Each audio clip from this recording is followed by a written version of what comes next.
Welcome to the Action Shooting Show. Tonight, we have Mike Ford with us. I think he'll be on video here a little bit later, hopefully. You have myself, Ryan Dixon, and we are going to do the after-action report for the Whiskey Hotel Team Ruck match. We shot this last Saturday. It's the second year in a row we've shot it. If you're curious, we have an after-action report on that as well. So just kind of look back in our history there. And we're going to fire this up. We're going to try to make it a quick one. My hair looks weird. I just got out of the shower. We just got done shooting a 3-gun match. We got a little bit of time, and we want to knock it out before we get back to our family. So hopefully we make this a quick one. So to explain the match, because it's kind of different. It's not a run and gun or 3-gun like we normally do. Through the day, you have 5 or 6 matches that you shoot, or stages that you shoot. And then interspersed in that during your day, this year they had 4 rucks that you do. I think they all are around a mile. One of them kind of had a river crossing. I think that may have been, it felt like it was less than a mile. But generally around a mile.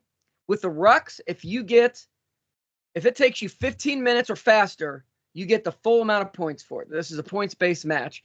Anything over 15 minutes, I could look at the rules here, depending on how, for every 10 seconds, 20 seconds, something like that, they take away points.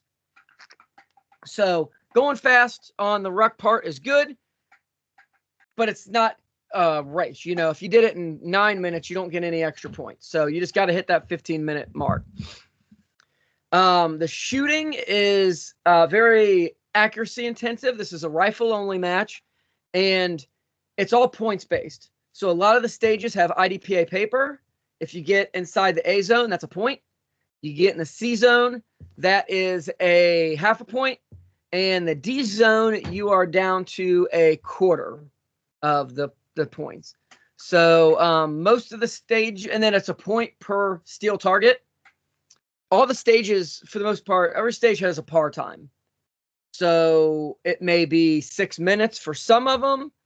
We had each iteration in it was 4.4 seconds or 50 seconds or whatever. So while it's accuracy based, the par times are such that you really can't just like slowly bullseye shoot. You really need to be on top of it. You know, you got to hit your reloads quick. You got to aim and fire quick. But again, if you get done for the most part on almost every stage, there was one stage it was benefited to go fast. But like the blind stage we'll talk about, if you got done in 2 minutes, awesome. You don't get any more points than if it took you 5 minutes and 59 seconds. So kind of a neat balance. So you want to add anything to that, Mike? Yep, coming off mute here. So the match definitely has a unique flavor to it, coming from the traditional competitive shooting world of 3-gun and even some of the non-traditional, which would be running gun. And Ryan is pretty correct in the fact that you do not need a pistol to compete, but you can bring one with you. We brought our handguns with us the first year and then didn't fire a single shot. And we consulted each other about, okay, did we want to deal with them again this year? And we decided that it was best to run it as a single gun match. And I think that was a really good decision. There's nothing that I would have used a handgun for this year if given the choice between a rifle or a handgun. So I like it. If you talk to the match director, he designed it around the idea to train combat arms. And so because of that, there's a lot more visual things involved. Target presentations aren't just out there in the open. Sometimes they are, sometimes they're not. So that flavor and really relying on teamwork and communication makes it a really fun match for us. So yeah, whenever you're ready, let's get into it. All right, yeah, and as Mike's saying, so they want you to shoot the stages with battle rattle. So 5 magazines. You need water on you, an IFAK, that sort of thing. And one thing I want to add real quick before we go on, because I told the match director. So the match director that does this is doing another match coming up here September 28th. So it's a little while away. And it's called a Save the Kids match. So they're doing it to raise money for two different nonprofits that help. I believe he said kids either adoption or not adoption. What's the other thing? Foster kids. Care. Foster care. So I think it's for kids for foster care. So they're wanting to buy things to help these kids out. And so that sounds like a really cool match anyways, but it also helps things. So I always like a match that helps people. So if you want to know more information about that, whiskeyhotel.org is their website. They've got their training on there too, but that's where they'll mention their matches at. So that's all just exactly how it sounds. Whiskeyhotel, no spaces.org. So we are going to move on. And I think we'll just run through the stages real quick, and then we'll mention the rucks afterwards. Does that sound like a plan, Mike? Yeah. Okay. So starting off, everyone starts at the same first stage. After that, you go back to we'll call it a control point. And after that, they tell you where to go from there. So it could be at any of the stages or any of the rucks. Sometimes they give you the options. Sometimes they've got a bunch of people at one area, the other. They've got a really good way of keeping track of that. So from there, they kind of send you to whatever's next. But you do get a little bit. Sometimes if it's not crazy, you do get a little bit of a choice. So Mad Dash, they did something similar to this last year. So everyone starts, if you're looking down range, it's a 300-yard range at this area. You start all the way to the right. Everyone's on like a cone, teams 1, 2, 3, 4, 5, so on. On the beep, you have 50 seconds to sprint laterally down the, so still staying at 300 yards, parallel with the backstop, run down 50 yards to the next position that has your number on it. So we were team 4, so we ran from 4 all the way to 4. From there, and I want to see this, it's a 5 reload 5, and was it this year, Mike? It was prone at the first position, correct? I'm looking at my notes here. Sorry, speaker was turned off. Yeah, I believe that you ran down and fired from a prone position. So on the backstop, every team has 3 targets there, full-size IPSC targets. And each teammate's shooting at the same target. So there's a number 4, there's your A target, your B target, and your C target. You're doing this 3 times. So you run 50 yards, get down in prone.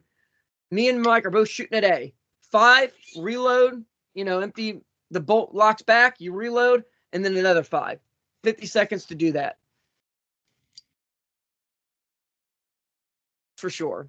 Especially when you're prone at 300 and you're really trying to remember your hold off and anything like that. So after you do that you 5 reload 5, you started in the down position, like laying down, still in prone. On the beep, you got up, sprinted 50 yards forward to the 250-yard mark, and they had a barrel there. From that barrel, now 5 reload 5 on the B target. And then after that, everyone gets set. It resets. They give you the beep. You run forward again. And they had some railroad landscaping ties or whatever. And basically had that sitting. And you had about the width of a railroad tie. And you had to shoot underneath that. So basically your best bet was probably prone, or I think me and Mike both did urban prone. Was probably your best bet. So you're canted a little bit at 200. And again, on the C target, so it's scored paper. So you got to try to remember your hold off to get your hits on that. And in this case, it was a 10-round mag. It wasn't a 5 reload 5. So once that's done, everyone clears. The ROs are clearing everyone's guns between these to make sure they're empty. And then you walk forward, grab your paper, and go score them. This is a humbling stage. There's definitely, a couple of the positions I thought me and Mike did fairly well on, but then, a couple of them, I think the first one was our worst. That prone at 300 was pretty darn rough. So actually, I was surprised. I think the 200 was better than the 300, and that was canting at an angle at 200. But very cool stage, but you got to be on top of it. And for instance, if you drop a magazine or you screw up your reload, or last year I had a malfunction, man, that'll eat a lot of time up when you've only got 50 seconds. I mean, a 10-second reload, if you got 10 seconds running there, it's probably, you can spend more than that. So anything to add to that, Mike? I absolutely love this stage.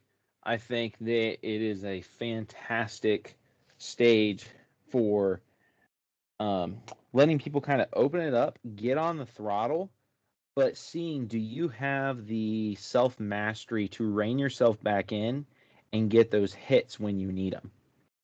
And that's something that I think a lot of shooters struggle with.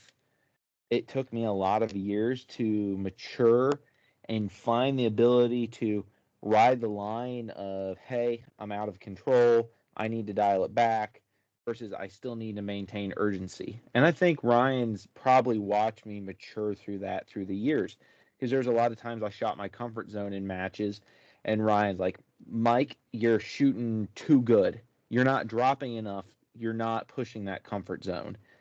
And I think I kind of a breakthrough with him coaching me on that at a particular 3-gun major one year, and it worked out really well for me. And so since then, I've really tried to be mindful of push slightly out of my comfort zone, and then have the wherewithal in the moment to say, hey, all right, you're starting to ride that edge a little too close, and then dial it back. This stage is fantastic for that. In your physical movement, you need to be able to move within your capability. I watch people fall and trip. It's a good thing that we're moving with empty guns. And then, I see people not rushing enough and not getting their rounds on target. And I see people that are essentially just mag dumping, hoping for the best. And the target presentation does not reward either of those styles. You need to be able to be urgent, but know how to pull yourself from the edge of shooting poorly. While Ryan and I always wish that we would perform better on this stage, we generally fall in the top 10% on this.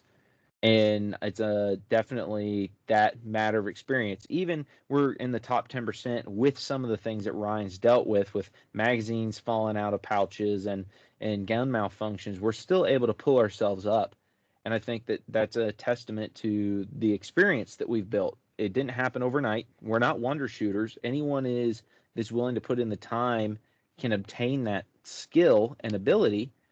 But this match, even in the other stages, really highlights that self mastery. So I enjoy this stage. I think the positions, the accuracy requirements are all extremely reasonable, and I can't wait to shoot that one again next year. So I'll turn it back over to Ryan. All right. And maybe I want to make sure we clarify for this. So when Mike's talking about the speed he's shooting at, if you go through an entire match and you did not drop one shot, so you went 1 for 1 on every piece of steel, you went A zone or almost, A zones or A's and close C's on every piece of paper, the whole entire match, I would argue that you're probably shooting, like Mike's saying, a little too comfortably. So when we say that, we're not talking about like Mike's not now going out there and just ripping shots and missing every other shot and just tearing through the trigger. He's missing one every now and then, but then his makeup is real quick and close to it. But he's got that cadence where he's just kind of pushing right at that edge. There's a line there, and it's easy to go over that line. But if you shoot too much under that line, you're leaving a lot of time on the table, which for whatever you're doing, whether it's a competition or, especially I'm sure if it's life or death, like I've not been in that situation. I can't speak confidently on it, but I imagine if someone's shooting at me, I want to get rounds to them, accurate rounds as quick as I can. So that's kind of what we're talking about here. So we're going to move on. This next stage is called Obstacles. This was actually the last one we shot of the day, but maybe one of my favorites. So the team started with all their gear on, their rucks on their back, their rifle slung. So the first stage, you didn't need your ruck for. second stage, or this stage, you needed to start with your Ruck on. And the shooters could have as many 7-round mags on their body or on them as they wanted. So if you had, every mag had to have 7 rounds in it, but you could have as many as you wanted. I think we each had like 7 or 8 or something like that. It paid to have it. And then the way this worked is they had a small obstacle course. They had like a big drum type, your spool that you had to climb under. Like with a Ruck, you gotta, I threw my Ruck under, and then me and the rifle went under. And then they had 2 railroad ties that are kind of stacked on each other, so you kind of had to walk across those as like a tightrope. Then a real short wall that was like 3 feet tall or something like that you had to get under. And then they had 2 kettlebells, and then a piece of lath that was about eye level. So you and both partners had to get through all that, and then both of those kettlebells had to go over the lath. Each player could pick one up and throw it over. In me and Mike's case, he said, I'll throw those over and you get in a position. So once you've gone through that obstacle course the first time, you can toss your Rucks down, do whatever you want with them. In our case, I think both of us shot off of them because you were going prone and shooting the stage prone. And that makes the most sense to me, that you're using your Ruck as a position. So I threw my Ruck down. Mike threw those 2 kettlebells over and then threw his Ruck down. And then on this stage, you're shooting side by side. You had another team shooting at the same time. This is a real neat trick the match directors use to get more people through stages quicker, is these time stages, which you have 6 minutes to accomplish everything you need to accomplish. In this case, get as many points as you can. They just have dual positions. Everything's set up the same. You can run 2 teams at the same time, and they're both shooting at their own separate targets that are right next to each other, just like a blue and a white one, or yellow and a white one. And it gets twice as many shooters through. So it's a real nice way of doing that. So Mike's throwing kettlebells. I throw my bag down, get on top of it, and then you had 7 targets from 200-ish, I think, out to, I think the furthest was 450, 500. I think a lot of people overestimated it. But you load your rifle, and I've got a 7-round mag, and Mike loads up a 7-round mag. So ideally, if you go 1 for 1, you can get all 7 targets before you have to restart stuff. But the way it ended up working for most of the iterations is that one person would get down and start shooting until they went empty, which was usually like I would shoot the first target twice, because you had to hit each of them twice to get the point. So I hit it twice, hit the next one twice, hit the third one twice. Either if I missed one, that I was done and he started shooting, or I'd get one on the next one and then he would have to get the second and keep going. You go through this as many times as you can in 6 minutes. So once those 7 mags are done, your rifle's empty. You ground both rifles. You guys have to go run around a cone through that obstacle course again, kettlebells, all that, get down and go at it again. So I don't know if this is necessarily how we planned it, but since Mike was taking care of kettlebells, I was basically getting in and just shooting these first couple targets while he was throwing kettlebells and then getting down into position. Like at one point while I was shooting, he got my rangefinder out of my Ruck to kind of range some stuff. I probably should have taken the time to pull that out in the first place, but distance-wise, I didn't really think we needed it. I think that was a mistake on my part. But very cool stage, and if you're on the trigger, you can get quite a few iterations. I mean, I think we went through 5 or 6 times through that. Mike, why don't you kind of add what you want on this? So that was a great stage because it incorporated some very physical movement and activities into the long range. So I really enjoyed that. I enjoyed the team aspect and communication that needed to be involved.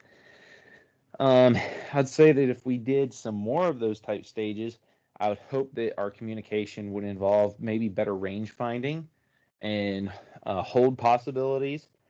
I definitely made a mistake on my part, is generally for matches where there's long range, something past 300 yards, I have a arm board, and I've been keeping the dope on the stock of my rifle recently.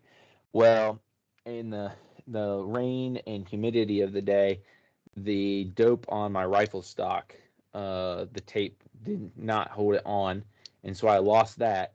And I also end up leaving my arm board in the car, just because if you aren't using it for something actively, it is annoying taking a pack on and off.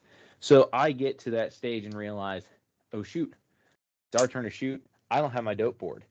Well, in years past, I'm familiar enough with target size and reticle that I was able to even shoot like that instinctively with maybe not even referencing my arm board.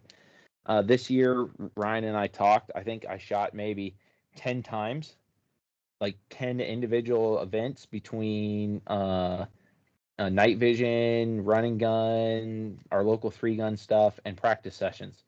So I will tell you that second nature, hey, that target lines up about here with this reticle, it must be about this far, send it, was not ingrained. And I was dying hard at about 450 yards.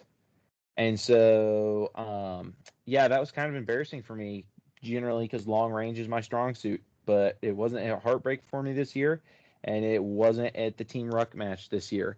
So I need to kind of reevaluate and spend a little bit more time dry firing my reticle. And that was a good wake up call for us, who we didn't spend very much time on long range anything so far this year, to make sure that we're spending a little bit more time on it. Otherwise, I thought our communication was pretty decent. Um, we moved extremely quick through that, and we burned through a lot of 7-round magazines because we also were able to diagnose very quickly that if we're not going to make those long range hits, we'll throw some rounds that way. And then since we know that we're making those close range, we'll step on the gas and we'll get back to those as quickly as possible. So again, one of those kind of realize what's happening in the moment, realize where your strengths and weaknesses are, and then work within those. So, yep, I'll make sure to carry the team a little bit better next year on that aspect. Yeah, I agree. I remember they had a similar-ish stage last year. I think you had a sled drag instead of the obstacle course.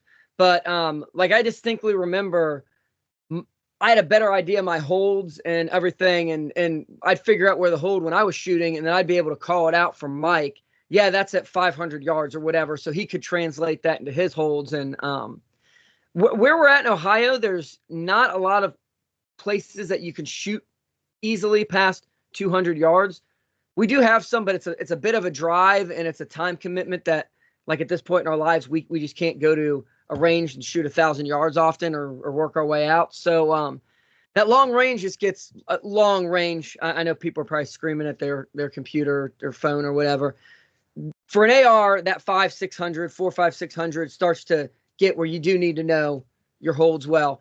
We just don't have as much practice this year, and that shows. So it is what it is. It's a fun stage though, and I did probably one of my favorite ones. The next stage, this was some redemption for us. I think this may be the stage I'm happiest about this year, and we left time on the table, but this was their blind stage. So last year, the blind stage was easily our worst stage of the weekend. I shot it. Besides shooting it poorly, we definitely did not find as many targets as we want. So to explain this stage, both years you started 25 yards, 35 yards, something away from the shooting area. On the beep, you have 6 minutes to run to the blind, the shooting blind area, and then find and engage 6 targets hidden out in front of you. So in this case, there was like a big open field, and there's a little opening, and then there's another field behind it. And last year, like I said, we didn't find any targets, and I shot poorly. And each target needs to hit 3 times to neutralize. So each shooter needs to hit it 3 times to get the point. You have 60. You have 6 minutes, and you have 30 rounds. You only have 30 rounds in the gun, so you can't just go blasting away. This year, we got 5 of the 6 targets. The 5th one, we ran out of time. It ended up being you had to be like really, really shifted over to like the far left. And even then, I mean, these were unpainted. They were, I forget the size, maybe 18 inches. It was like a head and then a shoulder down into the vitals. So not like the full, like the width of the, not even shoulder. So head and then like vital zone underneath it. So kind of tall, tallish and thin. Really nice target. They hide well, so I think a lot of people struggled with finding them, and there's just woods there, so they're unpainted. They're not easy to find, and as one of the ROs said, and I think he made a good point, it's a really hard skill to practice because you can't just go. I can't go and set up targets in the woods and then try to find them myself. I put them out there. I know where they're at. Theoretically, I could go out and hide some for Mike to find, or he could go hide some for me, but it's also kind of time consuming to try to go out and do that. So kudos. I think the team that came in first place, looking at the scores, I think they got all 6 of them, which is awesome. That's a very big accomplishment. The only thing I'll add shooting wise on this, I did bring out my tripod this weekend. I haven't used it a ton. It's kind of new. I'd taken the ball head off, so all it was just a flat surface. And I don't know if Mike ended up shooting off of it for any of it, but there was a far left position that was kind of lower, like you would have been squatting down, kind of weird to get to it. So I actually set the tripod up there and then rested a bag on it to shoot off of. I did use it for a couple targets. I think it came in handy. It was probably worth, when you got 6 minutes for something like that, it's probably worth the time to do it. As something like a running gun where you're trying to get done in the fastest amount of time, I doubt I would set that up. But for like a max par time stage, I thought it was useful and it was a good match experience. So I definitely learned some things about using it. Mike, what do you got to add on to this? I love this stage. I know that we struggled last year, and I was pretty proud of how we handled it this year. The targets were challenging. They were shaped very much at kind of like a head width in profile of a fairly narrow a neck torso area, but maybe a standard head. I think he said maybe they were like 9x18. They weren't huge, I'll tell you that. The terrain they were laid out on had field, woods, high grass. So you were dealing with bright shadows, partially obscured by grass. It was an excellent hunt and find stage. The positions weren't extremely obvious about where you need to be to see things from. And communication was vital to being able to tackle the stage and do it well. I know I talked Ryan onto a couple targets. I think he talked me into a couple, and I was really proud of how he handled it. The positions from barricade and stuff were pretty much you were front supported, but rear was unsupported, and so there was some challenge in that. And of course, you're trying not to burn through all your ammo. But I really enjoyed that stage. I'm not sure that I would want to see too much of that in a standard running gun where you're really kind of drag racing for time. But on a stage where everyone gets 6 minutes, and my understanding is there's no bonus for being done faster than 6 minutes. It's just find it all. That's a perfect stage for that type of time-based scoring. And it really rewards communication. I can't wait to do more of those. I would really love to try to find a way to do that in run and gun where you would have that competitive equity, but it's difficult in a lot of match formats. The lighting conditions stayed very similar throughout the day at the Team Ruck match this year, just based off of rain, humidity. But in run and gun and a lot of other matches where you have a lot of this all day, where you have shadows changing and stuff so much, it could be hard to keep everyone having a very similar target presentation, especially as shooters shoot down the front cover and things like that. Also, you need to have some ROs that are definitely on the glass. We were fortunate. One of the ROs wasn't so sure, but the other one was very confident in our hits. So that's an important piece too. But fantastic stage. I love that style of shooting, that style of teamwork, and can't wait to do more of those with Ryan. So on to the next stage. Awesome. Yeah, the ROs, I'd like to say that now the ROs on all the stages did a really good job. There's a lot going on, and some of these stages would be really hard to RO, and I thought they did a great job. And I forgot to add this, it was rainy / cloudy for most of the day, which, as Mike said, really did help for consistency, but it definitely doesn't help for finding targets in the woods. Although really bright, heavy sun and lots of heavy shadows also doesn't help. So it was tough. So, and quick interjection here. Yeah. The barricade that we were shooting off of in there was, and dealing with the tripod, this was a fantastic stage for one of the steady shots that Scott is making out of running gun tactics. Yes, exactly. So this match really highlighted, due to some of the barricade work, how great it fits. And yeah, so I'm really, really happy now that I've got one set up that I can run it, or I can rip it off real quick with Velcro and run a Arca-based bipod. So, yep, quick shout out to our friend Scott for making a fantastic product that worked very well on those stages, this stage in particular, and we saw a lot of them out there. These things are getting really popular, guys. Pick one up. Yeah, besides, if you see, there's kind of an anti-skid, but that is something, before they thread it on, you can still kind of like thread it on like a shoe. It's got little places for that. But Scott's added Velcro, so it's one or the other, or both, I guess, if you really wanted. But this makes it really easy. As Mike said, both of us now have rifles with Arca rail, that these go over top of the Arca. But if you want to use the Arca for something, like you got a situation, you can just peel them off. And it may not work on every Arca setup. It just depends on your rail's thickness and all that. But and then it's just double-sided tape onto the other one. So moving on. Random gear haul. This was a fun one too. This was a little different than last year. So the first part of it was a physical part. So they had a whole bunch of random gear. So I'm gonna try to think of this. There was 3 aluminum air canisters, like oxygen canisters or something. I think they were calling them mortars. So not real heavy, but very slippery, especially because of the day.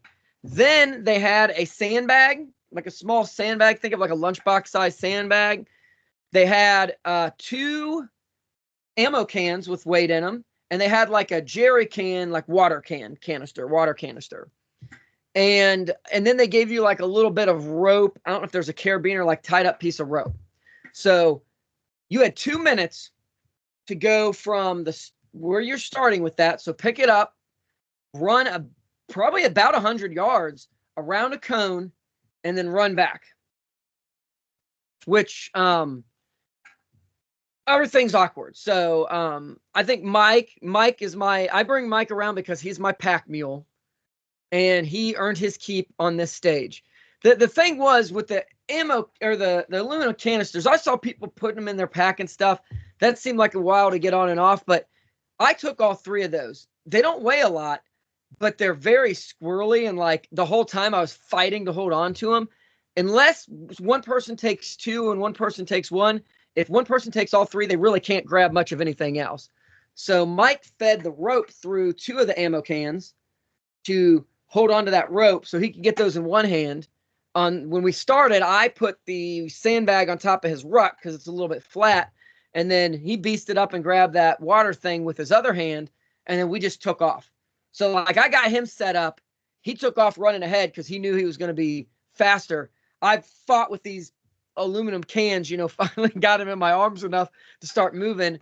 And it didn't take long to catch up with him. And I'm fighting with him the whole time. And Mike's just kind of stoic, like just trudging along. And so we did that.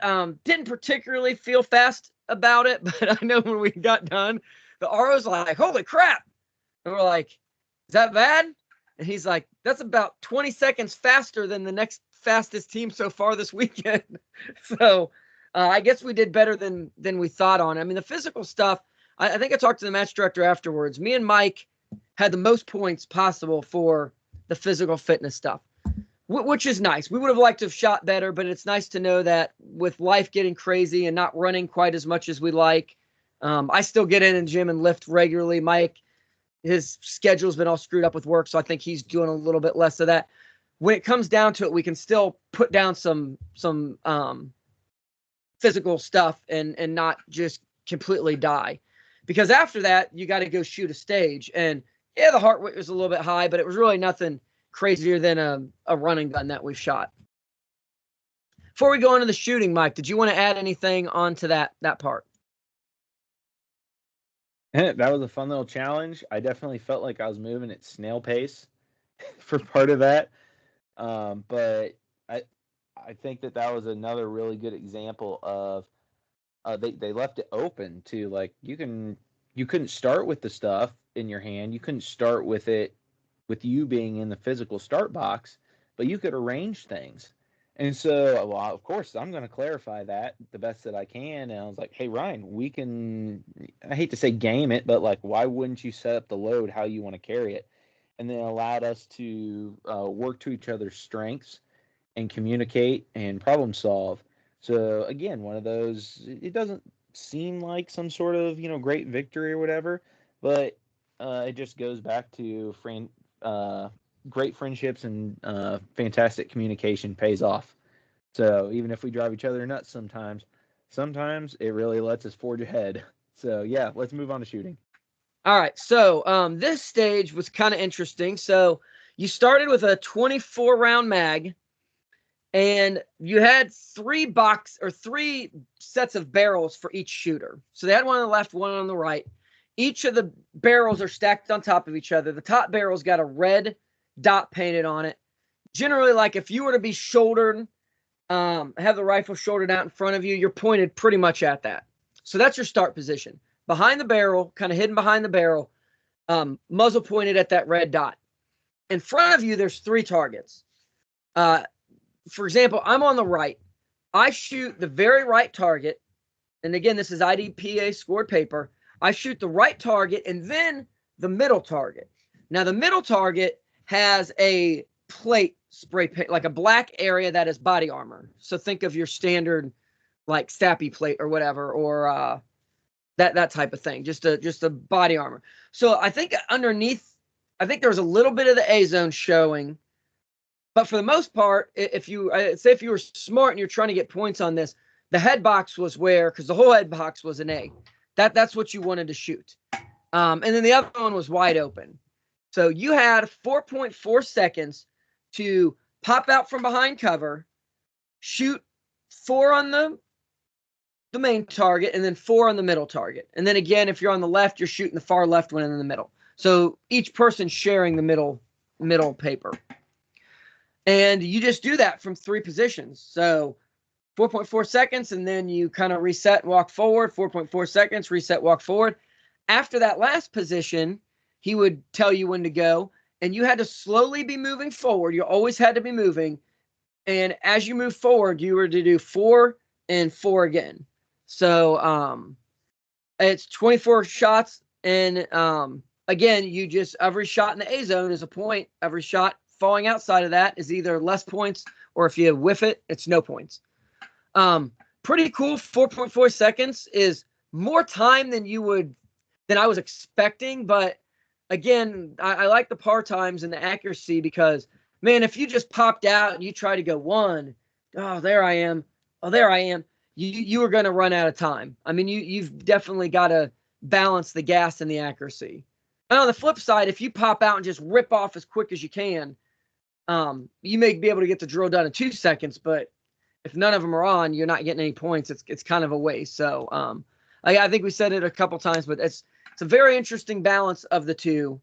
And I think cadence-wise, I felt like I shot well the whole weekend, but I definitely need to practice being more accurate at that speed, if that makes sense. Like I don't think slowing down is the answer to me doing better at this match next year. Learning to shoot a little better at this current speed is probably like where the gains will be made. Mike, let's hear your thoughts on this. All right, so I'll jump in and say that's a fantastic drill. You got to think whether it's a combat arms related type engagement or a hunting situation. Those quick snapshots got to get your rounds before, an animal or something retreats back into cover or concealment.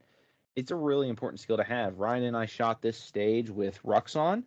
So that definitely added a little bit of difficulty to the situation that we don't traditionally deal with. But at the same time, um, yeah, it was a great balance of speed and accuracy. And it's very eye opening and tells you a lot about, again, your throttle control and your ability to read your shooting, call your shots as well. Because as you build that skill to kind of call your shots, be like, man, I'm not real happy on how that last one broke. I might be riding that edge just a little too close. Need to back off for this next exposure. So fun stage. I would like to do some more of this type's work in the future, in training as well as find a way to do it in a match. The slow walk forward is probably the tough thing to do from a competitive equity standpoint within a match. But I think that the exposures and stuff themselves are a pretty neat way to do it. So yeah, kind of one of those things where they had a timer running for that 4 seconds, I believe it was. Versus, I think that if you're going to do it on a clock for like a traditional running gun, you could probably just have your total stage time and just know that, like, hey, you need to expose, you know, shoot from this side of a barricade, move around the left side. So essentially, you're forcing those quick exposures since you're having to move around the other side, but you'd still have stage time instead of having to do individual exposure times. And then, of course, the people that can execute quickly on that stage time and still get their hits would be rewarded. But yeah, fantastic stage. I love it. Jimmy's stages are different in flavor than what we're traditionally exposed to, but extremely applicable real world type shooting. So yeah, awesome. Yeah, I think so. He was talking a little bit. The whole idea of this is to get, I think originally was getting Mill and Ellie out and training with their gear. And I guess he heard, oh, well, these guys go out and they're doing these matches, but they're not running their gear like they would if it was a battle and yada, yada. And I can't compete with that. So he created a match that, here you go. You got to have full back work in. You got to have a light on it because, your fighting rifle is going to have a light. And then it sounds like I think a lot of Millinelli still don't come out, but maybe that's wrong. Maybe a couple of them did. I didn't ask everybody, but the whole point of this is that, like, this is testing more of the tactical side of things, as far tactical with the shooting, not tacticals and tactics, but trying to be a little more real world, if you will, which is fun. So and I think it's a good way to check where you're at with your skills. So no blood, no loss. This may have been my favorite stage as well. It's a pretty close toss up. So you started, each player had to go 50 yards or so to a low dam they had, and get a bucket full of water. They had a little line on it. So you had to fill a bucket full of water, bring it to your start box. On the beep, you guys ran forward with your buckets, and it was like 3/4 of the way full, 5-gallon bucket. And I think you poured the bucket into the blood loss simulator. They had a blood loss simulator thing. So I can't remember if you stuck the bucket down and they poured it in or if you poured it in. But anyways, the buckets get near there. At some point they get poured in there, whether it's you or the RO. But then you and your partner run to your first position. They had shooters will have you had 9-round magazines, and you had 3 targets going out, progressively getting further, and you had to put 3 rounds, take 3 shots at each distance. So the close one you shoot 3 times, the further one you shoot 3 times, the furthest one you shoot 3 times. And each player or each shooter each team has to do that one after another. So you can't be shooting it at the same time. So there's a little bit of communication. If I'm shooting, Mike has to wait until I'm done, and vice versa. After that 9 rounds, your bolt locks back. You have to empty the gun out, retain your magazine, and then from that point, you run over to that blood loss simulator where they poured the water in the like main bucket, and they've got like 4 tourniquets laying out there, and then there's like 4 fake limbs. So you got to take a tourniquet, put it on there on the limb, like a real tourniquet. You want to go high and tight, get that thing on there, and then turn it until the blood loss, till the water stops running out. So, maybe a twist or two, depending on how well you did it. Secure that. Once the blood stopped for both shooters, both people on your team, then you run back to the second position. So the first one was like a pretty solid, like wall made out of landscaping timbers. We go back to that. Second position was a tire that you're sharing. And like, this is where communication comes in. When I was on it, if I was on it and trying to get steady and Mike was shooting, or I was shooting, but Mike wasn't, but he was still rested on it, his movement was actually changing, bouncing me up and down enough that I felt like I wasn't getting a good sight picture. So at some point I even said, "Hey, Mike, pick up your gun." So then I would shoot mine and then lift it up, and Mike would shoot his thing. And so if I wasn't, I kind of tried to pick it up. It took a little bit. I kind of yelled over at him. But and then again, this is just, you got that. And then after that position, you shoot empty again, retain your magazine, run back. Each of you has another limb, tourniquet on, tie it off, make sure the water stops, run to the third position. The third position was a vehicle, like one shot off the roof, and I think I shot through the through one of the windows, one of the side or back windows or something like that. And then it's a point for every steel target you hit. So definitely a lot of fun. And at the end, depending on how much water was left in the bucket, that added bonus points to it. So, well, you had, I think, 6 minutes to finish this drill, and I think we got done with a minute or two left or something like that. The quicker you got done and the better you tied off, and the quicker you tied off your tourniquet, the more water that was in there added more points. At the time, we didn't get to read through. They had it. I've got the match book. They had it in the match book. I didn't read through it enough. We missed that. We just went the speed we thought we could do. Probably could have shot a little more carefully and got a couple extra points that way, but then maybe we wouldn't have gotten as many points because of the blood loss, if we took the full 6 minutes. So, Mike, what do you got to add about that?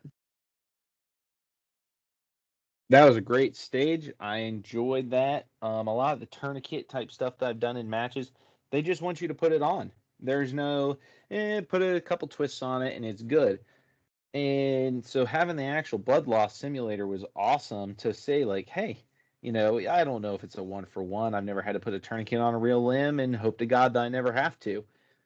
But, it was cool to at least have, like, hey, you're getting a visual of you're applying it right. Putting a tourniquet on is not always as simple and easy as you would think. And so it's just a great, check of like, hey, yep, you got to keep going. Ryan was able to get his on a little bit faster than me. I definitely had a little bit of struggle at a couple points with the one of them that I had, and actually even kind of busted a knuckle on the tourniquet when I was applying it. That being said, people, don't Velcro the keepers closed. So, I mean, obviously, everyone has to do it how they want to stage their own kit. But when you're staging it, Mike, when you're staging it, don't Velcro the keeper closed. If you've attached a tourniquet to someone, you probably want to use it then. Right. Well, it's multiple times I've come into a match and the keeper for the windlass, when I go to start working with it, is Velcro closed, and it's like, no, don't do that. That's not cool. So don't storm that way. Yeah, obviously, if you're putting a tourniquet on a real person, you want that thing to stay there. But that was a lot of fun. The tires in the car were a great example of communication and needing to be able to disengage from what you're doing and hear the other person. I run push in foam. I hate muffs. Absolutely despise those things. And I have not sprung for electronic in-ear yet. So this was a great stage, and I'm glad that we both were running cans, because it allowed me to run my foamies not quite shoved in as far as I would if I was not running a suppressor. So I was able to hear Ryan. It was a little late. I had a negative impact on him, but I was able to hear and readjust pretty quickly, and then we flowed from there. So, yep, good teamwork, great stage. Love the blood loss simulator. honestly, I think Ryan and I would love to maybe build a mock-up of that for ourselves at some point down the road to introduce to our own matches, sprinters and such. It certainly would be pretty easy to do, and I think the crowd would enjoy it. At least, the crowd that wants this to be training for something. So, yep, great Yeah. stage, great communication. Yeah, absolutely. And yeah, that's the thing. These tourniquets weren't exactly staged. They were just kind of there. They were all had dirt and crud from running all day long. So it does make it a little bit more challenging than if you've got it like staged how you would. But cool stage. Last stage is target rich environment. I'm gonna try to remember this. This was the second stage we shot of the day after the Mad Dash. And it was again, you had two teams next to each other shooting at the same time, and you had a barricade. Each of your shooters shot from a different part of the barricade, and basically at the start when they they'd say go or whatever, there was some they had a bunch of cables and stuff attached to things, and they would basically pull this cable and it would pop up a target. So there was targets on each side. You had as it like we were on the white side, and that was white, and it had like a triangle, and then the other side, one of the other competitor teams had a yellow square. So when it was time, they would pop up behind, either it would pop out or it would pop up, and you'd have to look, and it was a t-shirt, so you can't see the scoring zone necessarily. So they would pop one up, and you'd have to find, oh, there's the white triangle, and then each person that team, you're shooting the same target.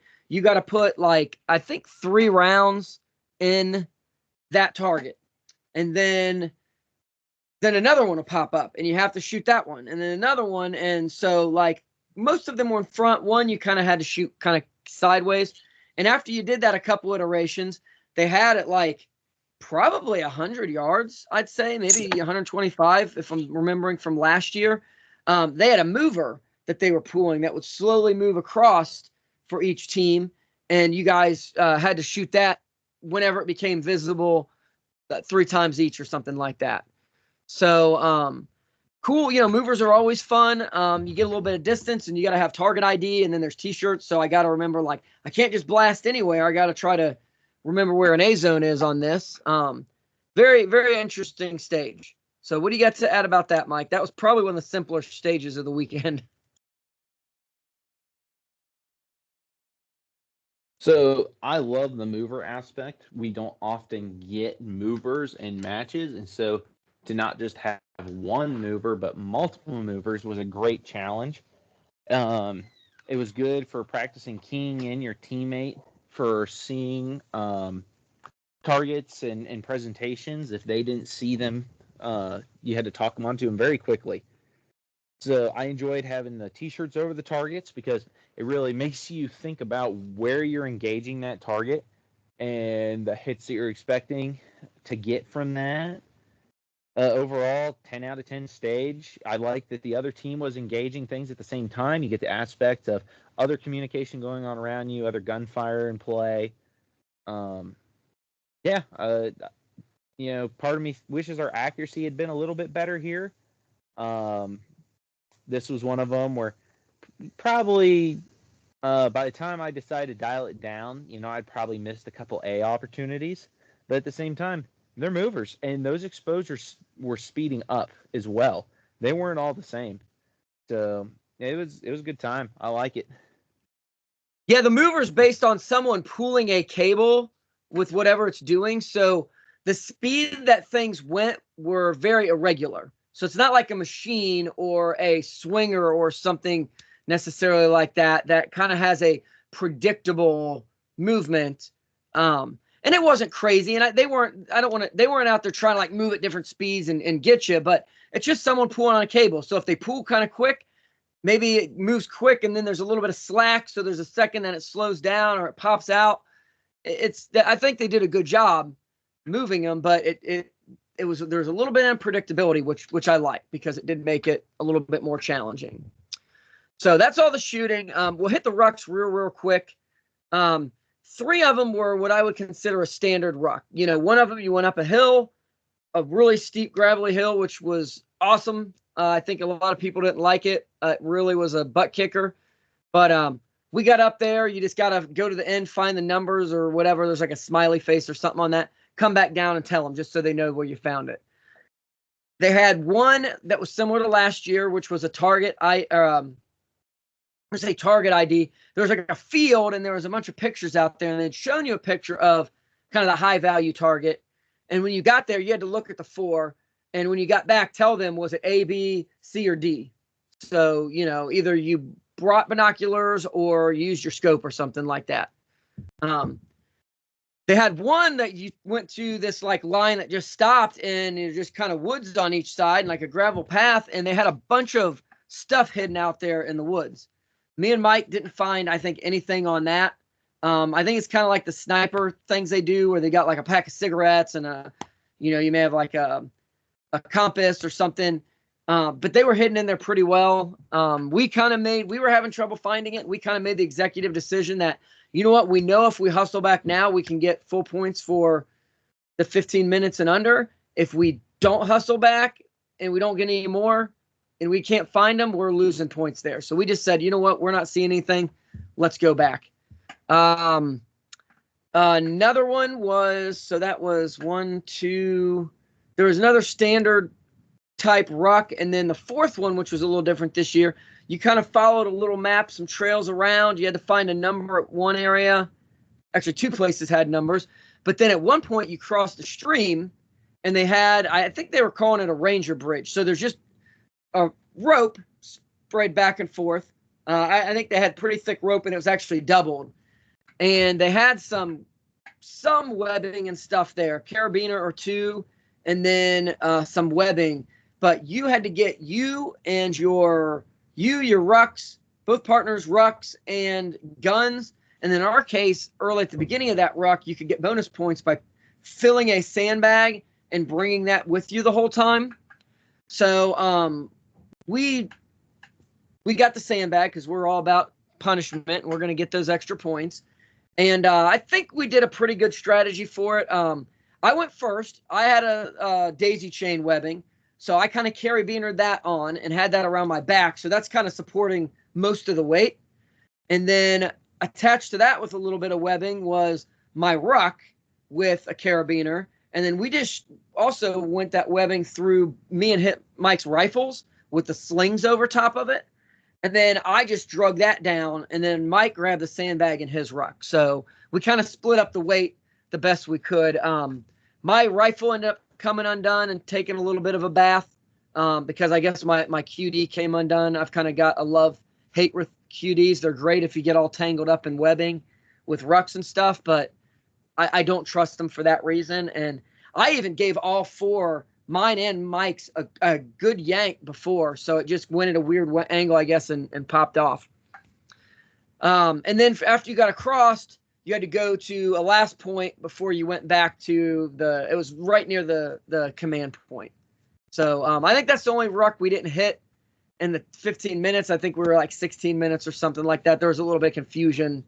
We had some wait time there because other people in front of us were crossing, and we just had to stand there and wait for them. And then they said we could go, and then actually there was still someone on it. So ended up working out, but that was the only one I think we didn't hit in the 15 minutes. And if things were different, maybe we would have. So, Mike, what do you have to add about the ruck part? Because this is definitely, it's only a 25-pound ruck. We've done matches with way more, but it's still like that 15-minute time. You can't just walk. You've got to hustle. So they're about a mile, 15-minute mile with a ruck, and doing some actions like finding something is sporty. Yeah, and that sums it up really well. They're about a mile, and if you want to hit that 15-minute mile with your full kit on, yeah, you need to hoof it, especially if you're doing an activity. I personally love the hill. It rewards people that put time and effort into training and maintaining their combat chassis. And so, yeah, the hill sucked. Ryan and I hated going up it. We hated going down it. I even, my ankle is still a little sore from that. And yeah, I'm retarded. That's another story though. But, so yeah, I love the hill. I liked the observation challenges that were out there. Unfortunately, the one was extremely sporty. And so for someone like Ryan and I, we have to triage our time and say, look, do we hit the time or do we find the bonus objects? And the time that we got there, it had been pretty dreary, rainy, and so it was extremely overcast, and the objects were in a lot of shadow in a tight, confined, like road lane area. So it was very difficult to see things. We spotted one, and even that was pretty tough. We saw some other stuff, but we reported that, and it turned out to be just like random trash along this road. So, but we had our time on that one, and we had to hoof it. Um, the one with the Ranger Bridge was another one where you need to know how to communicate and do things as a team. Fortunately, I've done enough silly things with heavy weight that I was just like, well, Ryan, if you get your ruck and you want to grab these rifles, I'll get this sandbag rigged up and I'll bring it and my ruck with me. And it worked out really well. The little stop start stuff there just is a little bit of a backup point, but if you only have two points of crossing and there's a penalty if you don't use them, something's going to happen like that. Overall, the rucks were fun. I think they're reasonable. I think Jimmy did a really good balance with the physicality and also putting some other stuff along those as well. Overall, it was great. Yep. Great match. I'm gonna real quick. We're gonna thank the sponsors for this match. So I kind of got some of their stuff. Well, Fox Jeweler, Jason Fox shoots a lot of these running guns in different matches, and a lot of times he's sponsored. So he had a really, really nice watch on the prize table that I was like that close to getting. Someone just like one or two. It's a random draw prize table, but one or two before me got that watch. I think it was a Citizen. Very, very pretty watch. Yeah. So I was a little bummed that I missed out on that. But so Fox Jewelers, small town jeweler up in Washington Courthouse. If you're, give them a call. They're don't go to a big box store. Go to these places like this. The Water's Edge Blade Company. I actually pulled a one of their knives off the prize table. I was surprised it lasted that long, but I was happy about it because that's an awesome knife. I think if you watch the gear breakdown of this, that's what I used, or that's what I share it in that when I show it to you. Venture Surplus, they've got a lot of Milsurp stuff, Venture Tactical something. I bought stuff from them. I bought night vision equipment, like parts. They are awesome. Rubber City Armory, we talk a ton about them. Jeffrey Larson is a good friend of ours, and they make an awesome bolt carrier group. So there's really no reason not to run one when they sponsor the sport. And then Pro Armament, that's another great one. If there's anyone else, I hope I didn't miss them. I tried to grab stuff. Running Gun Tactics. Running Gun Tactics, which we've already talked about. I did have a sticker, but oh, there it is. Running Gun Tactics. I put it on my Allen Arsenal Nalgene there. So again, we've said it before. If you can shoot this match, Marietta, Ohio, I think it may have sold out this year. They had 42 teams, which is, I'm pretty sure, bigger than it was last year. They're probably getting a capacity, but get in to shoot it. It sounds like they may do 2 next year. That's still kind of up in the air, but it sounds like they're probably going to do 2 of them, like a one early in the year and then one more towards mid-year.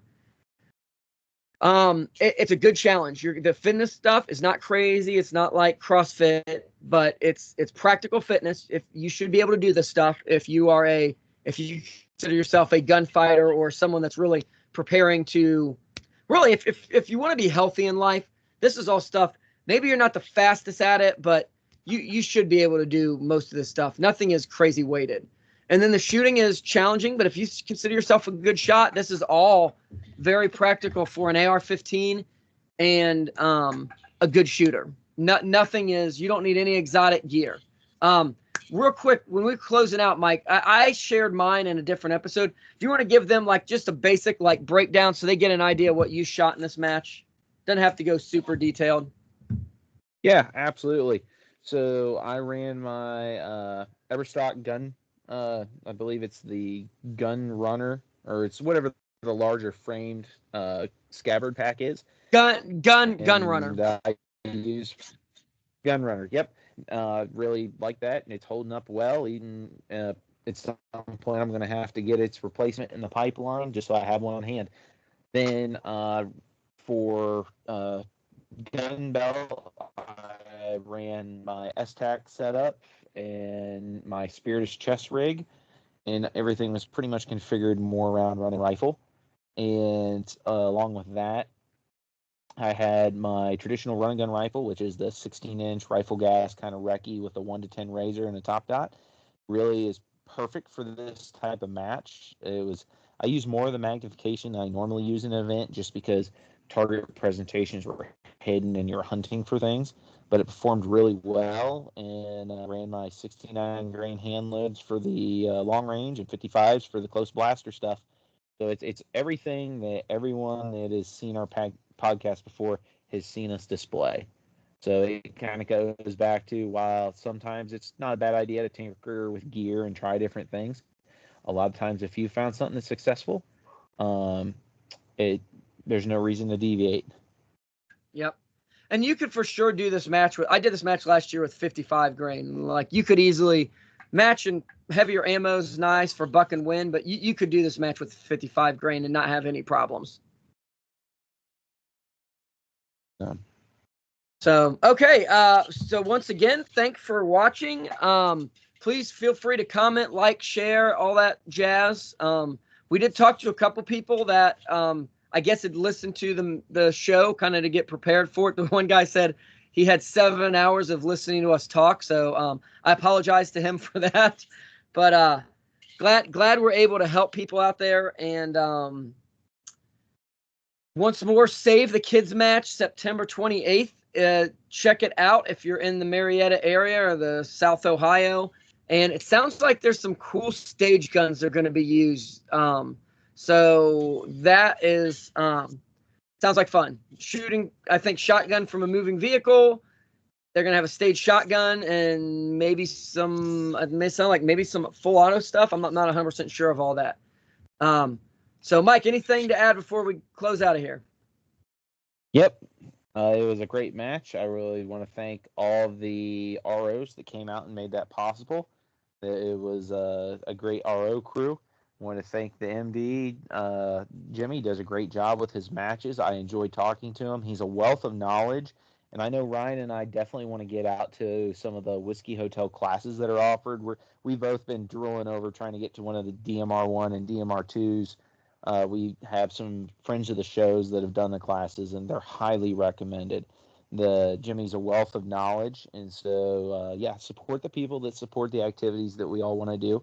Get training, get knowledge, and we're looking forward to seeing you guys at the next match. Yep, and I forgot to add, we'll just say, we did end up in second this year. Last year we won it. This year we got second. The team that beat us is a cool story because I guess the first year they shot this match a couple years back, they were both like last place. And these guys have been grinding and shooting different matches. I mean, shooting high power with, non-high power guns and just shooting different precision stuff. And obviously their skills are growing. And looking at the scores, I think we beat them fitness-wise, but they beat us by way more points than I would have liked. And it doesn't have to do with us, the fitness stuff. We just had to shoot more A's and shoot a little more cleanly. So we got some homework for next year. We hope we see you guys all out there. So till the next episode. See ya.